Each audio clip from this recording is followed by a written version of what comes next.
Welcome to ఉద్యోగ అన్వేషణ channel. 13th April 2024 editorial చూద్దాము. ఉల్లి రైతుల కష్టాల సాగు.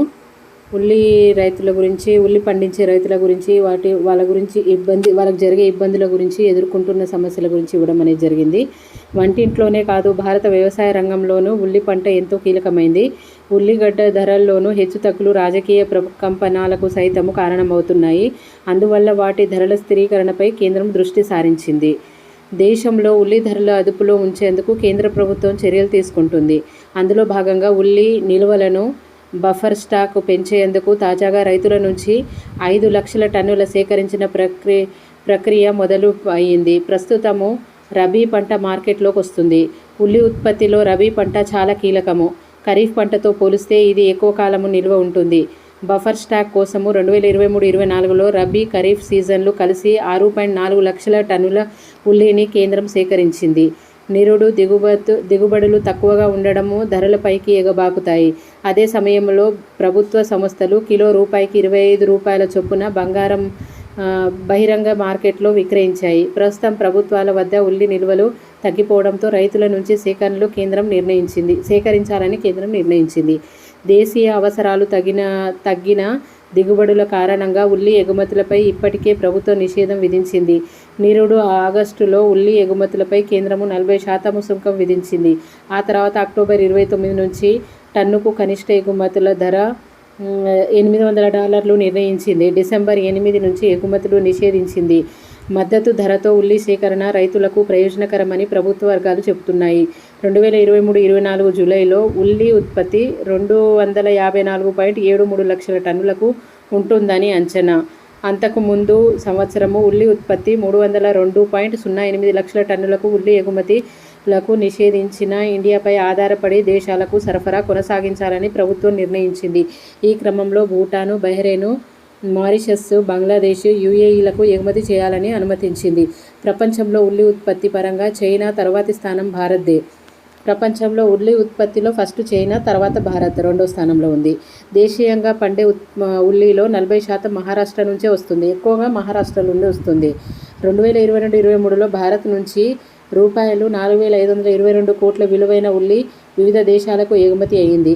మహారాష్ట్ర, కర్ణాటక, ఆంధ్రప్రదేశ్, రాజస్థాన్ వంటి ప్రధాన ఉల్లి ఉత్పత్తి రాష్ట్రాల్లో ఈసారి రబీ సాగు విస్తీర్ణం తగ్గి దేశవ్యాప్తంగా దాదాపుగా 10% విస్తీర్ణము తరుగుబడినట్టుగా అంచనా. ఈ మేరకు దిగుమతుల్లో కోతపడనుంది. రబీ సీజన్లోనూ ఉల్లి విస్తీర్ణాన్ని పెంచాలని రాష్ట్రాలకు కేంద్రం సూచించిన వాతావరణ పరిస్థితులు అనుకూలించడం లేదు. ఖరీఫ్లోనూ వర్షపాతం సరిగ్గా లేదు. ఇటీవల అంతర్జాతీయంలోని ఉల్లి ధరలు పెరిగాయి. భారత్, పాకిస్తాన్, ఈజిప్టు దేశాల ఎగుమతులు నిషేధించడమే దీనికి కారణము. అంతర్జాతీయ ధరలు పెరిగినా భారత్ ఇటీవల యుఏఈ వంటి దేశాలకు తక్కువ ధరకే ఉల్లిని విక్రయిస్తున్నట్టుగా వ్యాపార వర్గాలు చెబుతున్నాయి.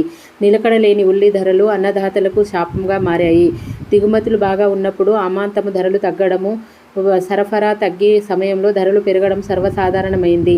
ధరల నియంత్రణకు ప్రభుత్వం తీసుకునే చర్యల వల్ల తమ ఆదాయానికి గండి పడుతుందని రైతులు వాపోతున్నాయి. ఒకవైపు పెట్టుబడి ఖర్చులు పెరిగిపోతున్నాయి. మరోవైపు వాతావరణ మార్పుల కారణంగా దిగుబడులు సన్నగిల్లుతున్నాయి. దాంతో ఉల్లి సాగు గిట్టుబాటు కాక కొందరు రైతులు ఇతర పంటల వైపు మళ్లుతున్నారు. ధర పెరిగిన సందర్భాల్లో మినహా మిగతా సమయంలో రైతు నుంచి పంటకు ప్రభుత్వాలు కొనుగోలు చేయడము లేదు. పూర్తి పంటను ప్రభుత్వాలు కొంటే రైతులకు ప్రయోజనం ఉంటుంది. పంట చేతికొచ్చాక రైతు సౌకర్యాల కొరత సైతము అన్నదాతలకు వెంటాడుతూ ఉంది. దానివల్ల పంటలకు వెంటనే విపణిలో విక్రయించవలసిన పరిస్థితి నెలకొంది. ఉల్లి నాణ్యత వాతావరణ పరిస్థితులపై ఆధారపడి ఉంటుంది. ఇది అధిక మంచు, ఉష్ణోగ్రతలు, వర్షాల నాణ్యత దెబ్బతీస్తాయి. అలాంటి సమయాల్లో రైతులకు సరైన ధర తగ్గదు. మన దేశంలో ఉల్లిలో రాజకీయాలు సైతం ప్రభావితం చేస్తాయి. ధరలు తగ్గినా పెరిగినా విపక్షాలకు అస్త్రంగా మారుతుంది. దేశంలో కోట్ల మంది రైతులు ఉల్లిని సాగు చేస్తున్నారు. ప్రభుత్వ చర్యలు ధరల స్థిరీకరణకు మాత్రమే కాకుండా అన్నదాతల ప్రయోజనాలకు కాపాడేలాగా ఉండాలని నిపుణులు సూచిస్తున్నారు. ఇది ఉల్లిగడ్డ గురించి ఇచ్చిండ్రు. ఒక్కసారి వినండి, చూద్దాం ఇక నెక్స్ట్ ఆర్టికల్ ఏమిచ్చారో. మన ఎన్నిక డ్రాగన్ కుతంత్రాలు. ఈ సంవత్సరం భారత్, అమెరికా సహా 64 దేశాల్లో ఎన్నికలు జరగనున్నాయి. మొత్తం 64 దేశాల్లో ఎన్నికలు జరుగుతున్నాయి. మన దేశం కూడా ఎన్నికలు ఉన్నాయి.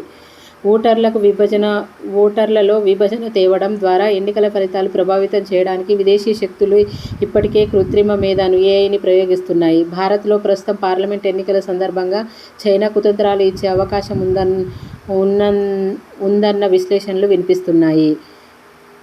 ఇటీవల ముగిసిన తైవాన్ అధ్యక్ష ఎన్నికల్లో చైనా మద్దతు గల స్మార్ట్ 1376 అనే గ్రూపు కృత్రిమ మేధతో తప్పుడు వక్రీకరించిన సమాచారాన్ని వ్యాపింపజేసి తద్వారా కొందరు అభ్యర్థులు అప్రతిష్ట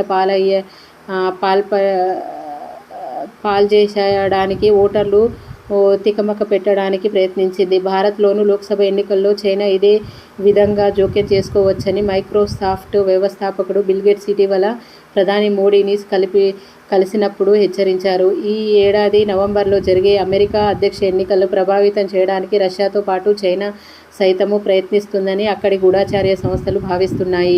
విచక్షణ జ్ఞానాన్ని దెబ్బతీసి అమెరికాలో 2016 అధ్యక్ష ఎన్నికల్లో హిలరీ క్లింటన్ను ఓడించడానికి సామాజిక మాధ్యమాల్లో రష్యా ప్రభుత్వ ఏజెంట్లు తప్పుడు సమాచారాన్ని వ్యాపింపచేసినట్టుగా ఆరోపణలు వచ్చాయి. 2024 ఎన్నికల్లోనూ రష్యా ఏఐ సాంకేతికతలతో ఓటర్లను ప్రభావితం చేయడానికి ప్రయత్నిస్తుందని అమెరికా సెనేట్ ఇంటెలిజెన్స్ కమిటీ ఇటీవల సమర్పించిన నివేదికలో గూఢచార సంస్థలు హెచ్చరించాయి. అగ్రరాజ్యంలో కొందరు రాజకీయ నాయకులపైన గురిపెట్టడానికి చైనా ప్రభుత్వం టిక్ టాక్ అమెరికా విభాగాన్ని ఉపయోగించిందని అక్కడి నేర పరిశోధనల శాఖ డైరెక్టర్ క్రిస్టన్ రే సెనేట్ తెలిపారు. అందుకే టిక్ టాక్ ఏదైనా పాశ్చాత్య కంపెనీకి విక్రయించాలని అమెరికా ఒత్తిడి తెస్తే రష్యా, చైనాలకు ఇరాన్ సైదొడగాలని అమెరికా ఒత్తిడి సైదొడగాలని నిలవవచ్చని అమెరికా అనుమానిస్తుంది. ఏఐ సృష్టించిన న్యూస్ యాంకర్ల సహాయంతో తప్పుడు సమాచార వ్యాప్తిలో ఇరాన్ ఆరితేరింది. ఉక్రెయిన్కు ఆర్థిక సహాయాన్ని పెంచాలని బైడెన్ సర్కారు ప్రయత్నిస్తుంటే అసలు మద్దతునే నిలిపివేయాలని ప్రతిపక్ష రిపబ్లికన్లు పట్టుపడుతున్నారు. నవంబర్ నాటి అధ్యక్ష ఎన్నికల్లో బైడెన్ ఓడిపోతే అది రష్యాకు ఆనందదాయకం అవుతుంది. అందుకే ఏఐ సాధనతో అమెరికా అధ్యక్ష ఎన్నికల ఫలితాలను తారుమారు చేయడానికి క్రిమియన్ ప్రయత్నిస్తుందని గూఢచార వర్గాలు అనుమానం వ్యక్తం చేస్తున్నాయి. అమెరికాకు దానికి నాటోలో మిత్రులకు మధ్య పొరపుచ్చలు తేవడానికి ప్రపంచవ్యాప్తంగా అమెరికా ప్రతిష్టను దెబ్బతీయడానికి రష్యా ఏఐని వినియోగించవచ్చును. తైవాన్ విషయంలో అమెరికాలోని విభేదాలు పెరిగిన నేపథ్యంలో చైనా హ్యాకర్లు ఇప్పటికే అమెరికాలో ఇటీవల పన్నాగాలు పన్నుతున్నారని మైక్రోసాఫ్ట్ థ్రెట్ ఇంటెలిజెన్స్ బృందము వెల్లడించింది. ఓటర్లలో విభేదాలు రెచ్చగొట్టే ప్రశ్నలతో సామాజిక మాధ్యమాల్లో సర్వేలు జరపడము, వివిధ వయోవర్గాల వారి మనోభావాలను ప్రభావితం చేయడం వంటి చర్యలకు చైనా హ్యాకర్లు పాల్పడుతున్నారు. అమెరికాలోని, బ్రిటన్లోనూ రాజకీయ నాయకులు, పాత్రికేయులు, వ్యాపార సంస్థలపైన చైనా హ్యాకర్లు బురద జల్లుతున్నారు. ఏఐ సహాయంతో ఉన్నది లేనట్టుగా, లేనిది ఉన్నట్టుగా భ్రమింపజేయడము సులువైపోతుంది. దీన్ని డీప్ ఫేక్ అంటారు. యూట్యూబ్, సామాజిక మాధ్యమాల్లో ఏఐ కల్పిత వీడియోలు, ఫోటోలు, సమాచారాలు ప్రచారం చేయడం ద్వారా ఓటర్ల విచక్షణ జ్ఞానాన్ని దెబ్బతీసి సరైన ఎంపిక చేయలేని స్థితిలోకి వారిని నెట్టివేయడమే హ్యాకర్ల లక్ష్యము. అల్లర్లు జరిగాయనో, పోలింగు వాయిదా పడిందనో చెప్పి ఓటర్లను పోలింగ్ కేంద్రాలకు రాకుండా నిరోధించడానికి లేదా పోలింగ్ శాతం బాగా తక్కువ ఉండేలాగా చూడడానికి ఏఐ సాంకేతికతలను ఉపయోగించవచ్చు. ఇటీవల న్యూ హ్యాంప్షైర్ రాష్ట్ర డెమోక్రటిక్ పార్టీ ప్రైమరీ ఎన్నికలు ఇలాంటి ఎత్తుగడను ఉపయోగించారు. డెమోక్రటిక్ పార్టీ ఓటర్లు ప్రైమరీలో ఓటు వేయవద్దని, తమ ఓటర్లు నవంబరు అధ్యక్ష ఎన్నికల్లో ఉపయోగించాలని అధ్యక్షుడు జో బైడెన్ సూచించినట్టుగా భ్రమింపజేసి ఏఐ కల్పిత ఫోన్ కాల్ను హ్యాకర్లు ప్రచారంలోకి తెచ్చారు. దీని వెనుక చైనా లేదా రష్యా హస్తం ఉన్నట్టుగా నిర్ధారణ కాకపోయినా ఏఐతో ఇలాంటి వక్ర ప్రయోగాలు చేయవచ్చని అర్థమవుతుంది. ఎన్నికల ముగిశాక ఫలితాలు తప్పుపట్టడానికి ఏఐని ఉపయోగించవచ్చును. అవగాహన కీలకము. ప్రస్తుతానికి ఎన్నికల ఫలితాలు తారుమారు చేయడంలోనూ చైనా, రష్యాలు విజయవంతం సాధించలేకపోయినా పోను ఏఐ సహాయంతో పెద్ద ముందంజ వేయవచ్చని ఎఫ్బిఐ, మైక్రోసాఫ్ట్ భావిస్తున్నాయి. అమెరికా ఎన్నికల్లో డీప్ ఫేక్ ఇతర కుయుక్తులకు కనిపెట్టి తొలగించడానికి కృషి చేస్తామని ఇటీవల Google, meta, X open AI వంటి 20 బడా టెక్ సంస్థలు వాగ్దానం చేశాయి. దీన్ని కార్యరూపంలోకి తీసుకురావాలి. ఏఐ తదితర సాంకేతికాలను దుర్వినియోగం గురించి ప్రజలకు అవగాహన కల్పించాలి. ఇది ఏఐ గురించి టెక్నాలజీ పెరిగితే ఏ విధంగా దుర్వినియోగమై వివిధ దేశాల మధ్య ఏ విధంగా చిచ్చు రాజేస్తుందనే దాని గురించి ఇవ్వడం అనేది జరిగింది. చూద్దాం నెక్స్ట్ ఆర్టికల్. ఆవిరి తోడేస్తున్న వాయువు కాలుష్యం గురించి గతంలో కూడా చాలా ఆర్టికల్స్లో మనం చూసాము. మనిషికి తప్పిదాల కారణంగా ప్రాణవాయువులే మహాగరాళమవుతుంది. వాయు కాలుష్యం ప్రపంచవ్యాప్తంగా ఏటా 70 లక్షల మందిని పొట్టన పెట్టుకుంటుంది. వారిలో దాదాపుగా 20 లక్షల మంది భారతీయులే ఉంటారు. అంటే 70 లక్షల మందిలో 20 లక్షలు భారతీయులే ఉన్నారు. ఈ మేరకు స్విట్జర్లాండ్కి చెందిన ఐక్యూఎయిర్ సంస్థ ఈ ఐక్యూఎయిర్ సంస్థ అనేది ఇటీవల ప్రపంచ వాయు నాణ్యతల నివేదికను 2023 నివేదికను విడుదల చేసింది. పరిశ్రమలు, గనుల తవ్వకాలు, విద్యుత్ ఉత్పత్తి, వాహనాలు వంటి కాలుష్యాన్ని వెదజల్లడం సహజము. పలు దేశాలు ఆధునిక సాంకేతికాలు, ఉత్పత్తి విధానాలు అనుసరించడం ద్వారా కాలుష్యాన్ని కట్టడి చేస్తున్నాయి. భారత్ వంటి దేశాలు మాత్రం అటువంటి విధానాలు సరిగ్గా చేపట్టడం లేదు. బంగ్లాదేశ్, పాకిస్తాన్ తర్వాత ప్రపంచంలోనే అత్యంత కాలుష్యభరిత దేశంగా ఇండియా పరువు బాస్తుంది. ఇప్పటికైనా భారత్ పర్యావరణకరమైన అభివృద్ధి విధానాలు అనుసరించడము అత్యావశ్యకమని ప్రపంచ వాయు నాణ్యత నివేదిక 2023 హితవు పలికింది. ప్రపంచ ఆరోగ్య సంస్థ WHO అధ్యయనాల ఆధారంగా ఐక్యూఎయిర్ దీన్ని రూపొందించింది. ఆరోగ్యానికి కబలిస్తూ ప్రపంచ జనాభాలో 91% కలుషిత వాయు ప్రభావాన్ని గురవుతుంది. భారత్లో ఏకంగా 96% నాణ్యత లేని గాలిని శ్వాసిస్తున్నారు. గాల్లో సూక్ష్మధూళి PM2.5 కణాల గాఢత ఆధారంగా వాయు నాణ్యతను లెక్కిస్తారు. మొత్తం 134 దేశాల్లో టోటల్లో 7,812 ప్రాంతాల నుంచి సేకరించిన వాయు నాణ్యతల గణాంకాల ఐక్యూఎయిర్ సంస్థ క్రోడీకరించింది. భారత్లో PM2.5 సూక్ష్మధూళి కణాల ఘనపు మీటరుకు 54.4 మైక్రోగ్రాములుగా ఉన్నట్టుగా పేర్కొంది. WHO నిర్దేశించిన ప్రమాణాల ప్రకారంగా ఏ ప్రాంతంలోని ఘనపు మీటర్ పరిమాణంలో PM2.5 సూక్ష్మధూళి కణాలు 5 మైక్రోగ్రాములకు మించకూడదు. ప్రపంచంలోని అత్యంత కలుషితభరితమైన 50 నగరాల్లో 42 భారతదేశంలో ఉన్నాయని తాజా నివేదికలు వెల్లడించాయి. అందులోనూ 92.7 మైక్రోగ్రాముల సూక్ష్మధూళి కణాలతో ఢిల్లీ ప్రపంచంలోనే అత్యంత కాలుష్యభరిత రాజధానిగా వరుసగా 4వసారి నిలిచింది. బీహార్లోని బేగూసరై 118.9 మైక్రోగ్రాములతో ప్రపంచంలో అత్యంత కాలుష్యభరిత పారిశ్రామిక నగరంలో మొదటి స్థానాన్ని ఆక్రమించింది. దేశంలోని 66% నగరాలు తీవ్రస్థాయిలో వాయు కాలుష్యంలో సతమతమవుతున్నాయి. WHO నిర్దేశించినట్టుగా Australia, Finland, Iceland, New Zealand, Mauritius, Estonia, గ్రెనడాల్లో మాత్రమే సూక్ష్మధూళి కణాలు ఘనపు మీటర్కు 5 మైక్రోగ్రాములు లేదా అంతకంటే తక్కువగా ఉన్నట్టున్నాయి. భారత్లో శరవేగంగా సాగుతున్న పట్టణీకరణ వాయు నాణ్యతలు గణనీయంగా దెబ్బతీస్తున్నట్టుగా నివేదిక పేర్కొంది. పరిశ్రమలు, బొగ్గు ఆధారిత విద్యుత్ ఉత్పత్తి కేంద్రాల నుండి అధిక మొత్తంలో కాలుష్యం వెలువడుతుంది. నిర్మాణ కార్యకలాపాల వల్ల దుమ్ము, ధూళి కణాలు అధిక సమయం గాలిలో ఉంటూ ప్రజలను ఇబ్బందులను గురిచేస్తున్నాయి. కట్టెలతో వంట చేయడము, పంట వ్యర్థాలను తగలబెట్టడం వంటి చర్యలు గ్రామీణ ప్రాంతాల్లో గాలి నాణ్యతను దెబ్బతీస్తున్నాయి. పంజాబ్, హర్యానా రైతులు పంట వ్యర్థాలను తగలబెడుతుండడంతో ఢిల్లీ వాయు నాణ్యత పడిపోతుంది. దట్టంగా పొగ వ్యాపించడంతో అక్కడి పాఠశాలలు సెలవులుగా ఇవ్వాల్సి వచ్చింది. మానవ చర్యల మూలంగా ఉత్పన్నమవుతున్న కాలుష్య కారకాలు తిరిగి ప్రజల ఆరోగ్యానికి పాడు చేస్తున్నాయి. సూక్ష్మధూళి కణాలు మనం పీల్చే గాలి ద్వారా నేరుగా శరీరంలో ప్రవేశించి రక్తంలో కలుస్తున్నాయి. క్రమంగా అన్ని అవయవాలను తిష్టవేస్తున్నాయి. PM2.5 సూక్ష్మ కణాలు ఆకస్మికంగా గుండెపోటు, హృద్రోగాలు, నేత్ర సమస్యలు, శ్వాస సంబంధ వ్యాధులను కారణమవుతున్నాయి. అనేక అధ్యయనాలు హెచ్చరిస్తున్నాయి. ప్రపంచవ్యాప్తంగా మరణిస్తున్న వారిలో 7.6% సూక్ష్మధూళి కణాల కారణంగా వివిధ రోగాల బారిన పడుతున్నారని గ్లోబల్ బర్డెన్ ఆఫ్ డిసీజెస్ అధ్యయనము విశ్లేషించింది. నాణ్యత లేని గాలిని పీల్చుకోవడం అధిక రక్తపోటు, గుండెలయ్యే తప్పుడు, రక్తనాళాల్లోని పూటికలు ఏర్పడడం వంటివి తలెత్తుతున్నాయని హెచ్చరిస్తున్నాయి. మెట్రో నగరాల్లో ఊపిరితిత్తుల క్యాన్సర్లు పెరగడానికి వాయు కాలుష్యం కారణమవుతుంది. కలుషిత వాతావరణం చిన్నారుల్లో న్యూమోనియా, బ్రాంకైటిస్, అస్తమా వంటి సమస్యలు పెరగడానికి దారితీస్తుంది. వాయు కాలుష్యము నగరవాసుల్లో కుంగుబాటు, ఆందోళన వంటి మానసిక సమస్యలు పెరగడానికి కారణమవుతున్నట్టుగా పరిశోధనలు స్పష్టం చేస్తున్నాయి. అంతేకాదు మహిళల్లో సంతానలేమి, హార్మోన్ల అసమతుల్యత, ఋతుక్రమంలో మార్పులు వంటి సమస్యలెన్నో తలెత్తుతున్నాయి.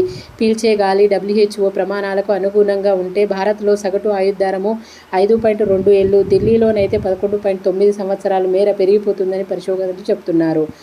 మేల్కొనకపోతే అనర్థమే. అంతకుముందు పెరుగుతున్న వాయు కాలుష్యము ఆర్థికంగానూ భారత్లోనూ దెబ్బతీస్తుంది. గాలి నాణ్యత తగ్గిపోవడం వల్ల ప్రజారోగ్యం దెబ్బతినడము, సేద్య రంగంపై వాతావరణ మార్పుల ప్రభావం తీవ్రంగా ఉండడము, పారిశ్రామిక ఉత్పాదకత తగ్గడం వంటి పరిణామాలు చోటు చేసుకుంటున్నాయి. దాంతో ఇండియా ఏటా 7 లక్షల కోట్ల రూపాయల మేరకు నష్టపోవాల్సి వస్తుందని క్లీన్ ఎయిర్ ఫండ్ సంస్థ అంచనా వేస్తుంది. ఇది స్థూల దేశీయోత్పత్తిలో 3% పరిస్థితులు ఇలాగే కొనసాగితే 2030 నాటికి ఆ నష్టము జీడీపీలో 4.5% పెరుగుతుందని ప్రపంచ బ్యాంకు హెచ్చరించింది. ఇలా ఎన్నో అనర్థాలకు కారణమవుతున్న వాయు కాలుష్య నియంత్రణకు ప్రభుత్వాలు తీసుకుంటున్న చర్యలేవి ఆశించిన స్థాయిలో ఫలితాలు ఇవ్వడం లేదు. కాలుష్య నియంత్రణ మండళ్ల పనితీరును తీసికట్టుగా ఉంటుంది. 2019లో కేంద్రం చేపట్టిన జాతీయ స్వచ్ఛవాయువు కార్యక్రమము నత్తనడకన సాగుతుంది. కాలుష్యాన్ని నియంత్రించడం ద్వారా పర్యావరణానికి పరిరక్షించడం కోసం ప్రభుత్వాలు, వ్యవస్థలు, ప్రజలు కలిసికట్టుగా కృషి చేయాలి. ప్రజలు వ్యక్తిగత వాహనాలను వీడి ప్రజా రవాణా సాధనాలను ఉపయోగించాలి. పరిశ్రమలు ఆధునిక ఉత్పత్తి విధానాలను అనుసరించడం ద్వారా కాలుష్యాన్ని నియంత్రించాలి. పంట వ్యర్థాలను తగలబెట్టకుండా ప్రత్యామ్నాయ విధానాలపై రైతులు అవగాహన కల్పించాలి. అన్ని చోట్ల పచ్చదనం పెంపులకు ప్రతి ఒక్కరూ కృషి చేయాలి. అప్పుడే వాయు నాణ్యత మెరుగవుతుంది. ఇది వాయు కాలుష్యం గురించి ఇవ్వడము. మనం గతంలో కూడా చాలా ఆర్టికల్స్ చూసాము.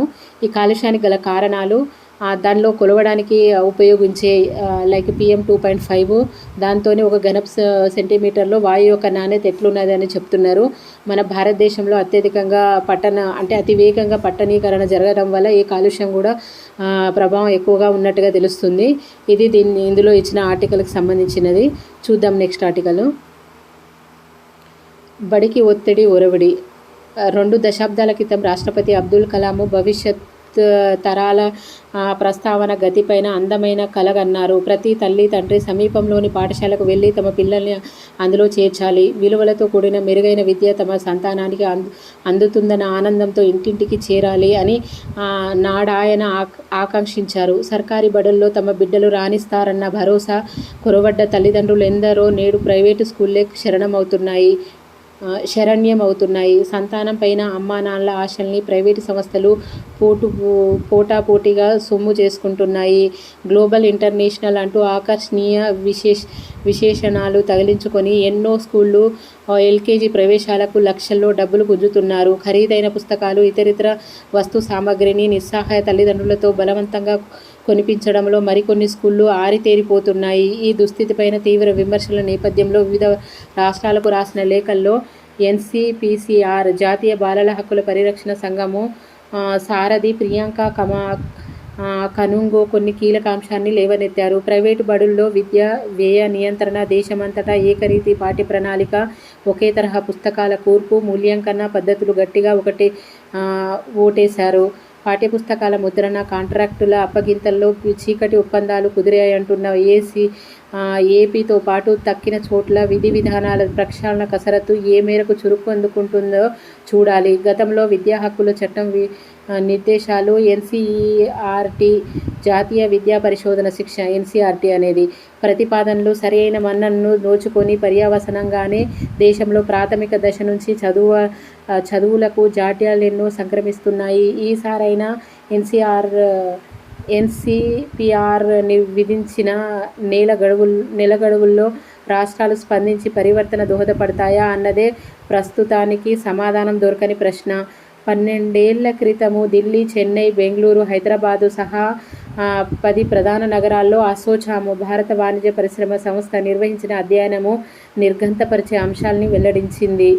5 నుంచి 12 ఏళ్ల పిల్లల్లో 80% పైగా తమ బరువుల్లో 3వ వంతుకు పైబడిన పుస్తకాలు పంటి బిగువుగా మోసుకెళ్తున్నారన్న యథార్థాన్ని ఆ సర్వే ధృవీకరించింది. విద్యార్థి బరువుల్లో 10% బడి సంచి మించకూడదని 2009 నాటి విద్యా హక్కు చట్టం నిర్దేశిస్తుంది. పిల్లలు మోయగలరా లేదా అవసరమా కాదా అన్న దానితో నిమిత్తం లేకుండా దేశము నలుమూలల నోటు పుస్తకాలు, అభ్యాసన దస్తాలు, ప్రత్యేక పాఠ్యాంశాలంటూ బడి సంచుల బరువును పెంచేయడాన్ని నిపుణులు చిరకాలము తప్పుడు పడుతున్నారు.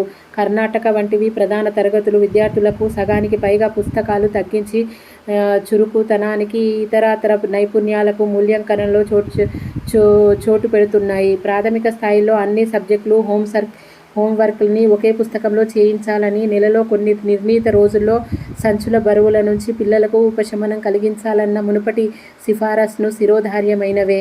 ఇప్పుడు ఎన్సిపిసిఆర్ సైతము బడి సంచి బరువును తగ్గించాలని, చదువుల నాణ్యత మెరుగుపడాలని రాష్ట్రాలకు హితవు పలుకుతుంది.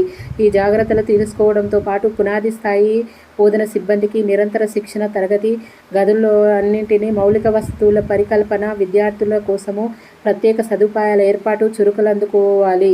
ఎందుకంటే నాణ్యమైన బడి చదువే రేపటి పౌరుల బంగారు భవితకు నారుమడి అని ఇచ్చారు. ఇదండి ఈరోజు ఇచ్చిన ఆర్టికల్స్. అన్నీ ఇంపార్టెంటే మోస్ట్లీ.